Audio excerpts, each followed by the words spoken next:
Hello everybody, Dan Renard here, coming to you from the Beach's office. I just want to reach out today and have just a quick little conversation with you and tell you that about a conversation I had a couple years ago. About 2.5 years ago, one of my really good friends, we were sitting there talking about this and that, and I made a comment. I said, you know, my ego is almost big enough to think that if I wrote a book, somebody would want to read it. You know, and he didn't laugh. In fact, what he said kind of caught me off guard a little bit. He said, I don't think it's your ego at all. He said, I think you should write that book. He goes, I think that's a good idea.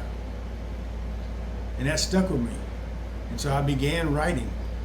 And so for the last couple years, I've been writing, based on my experience of, all these years working with teenagers and young adults. I started with my first teenager when I was 23 years old. Young man whose name I'll leave off, but he's not so young anymore. He was 13 going on 14 when he and I started working together. And I'm 60 now, so that was quite a while ago. That was almost 40 years ago. So he's definitely, he's probably got kids that got kids now. Who knows? But so I worked with him, my first teenager, and I was hooked. And from then on, I've been working with him ever since. And so what I realized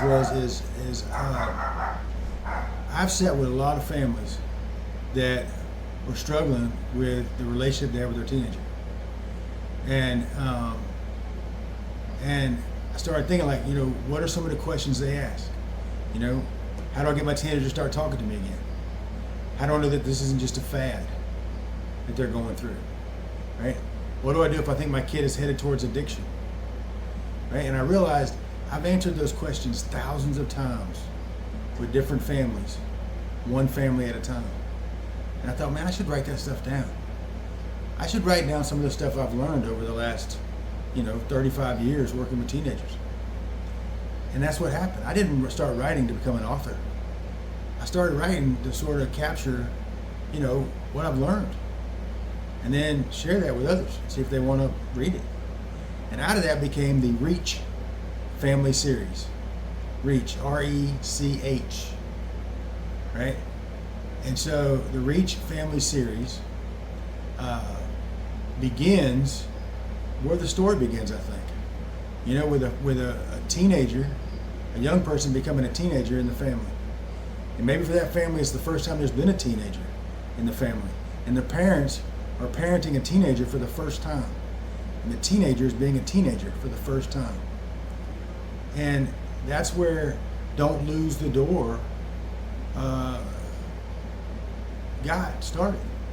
And that's the first of 6 books in the series. So the first book is all about connection. Because if you lose communication, everything else gets harder. Don't Lose the Door is about the idea that, the bedroom door is kind of the last stand, right? Teenagers come in, hey, how's your day at school? They go to their room and close the door, right? The bedroom door, man, is kind of the last stand, right? I don't want to lose the bedroom door, right? I want to win there. I need to win at that door, right? So how do I do that? How do I maintain that connection? And that's what it's about. So that's the first book, which I hope you're going to enjoy. And now it's finally out worldwide, thanks to Kindle and Kindle Publishing on Amazon. And it's available right now for an introductory price of $4.99. $4.99. And I really hope you enjoy it. Hope you'll pick it up. Who's the book for? Well, the book is for parents, grandparents, teachers, coaches, pastors, mentors, anybody who loves a teenager. It's about, connecting with and maintaining communication with a teenager. And, that it's different how we got to do it. So that's what the first book's about. And there's 5 books that will follow. And each one will take on a topic that I've spent a lot of time on in my practice.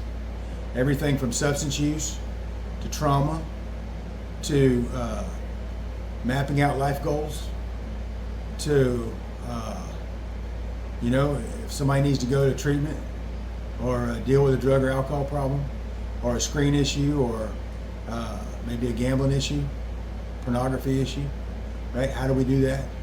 What do we do? going through that treatment process, and then what do we do after treatment's over? How do we reunite? How do we reconnect?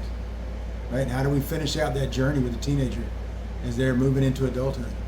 And then the last book we'll be talking about, what happens with the family when somebody gets help, and how do they get help in that same process?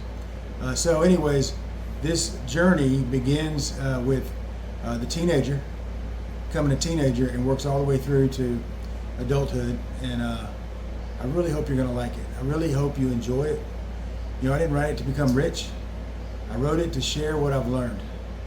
And I really hope that you'll see it that way, and you'll buy the books, and you'll enjoy the books, and you'll share the books, and you'll encourage others to get the books.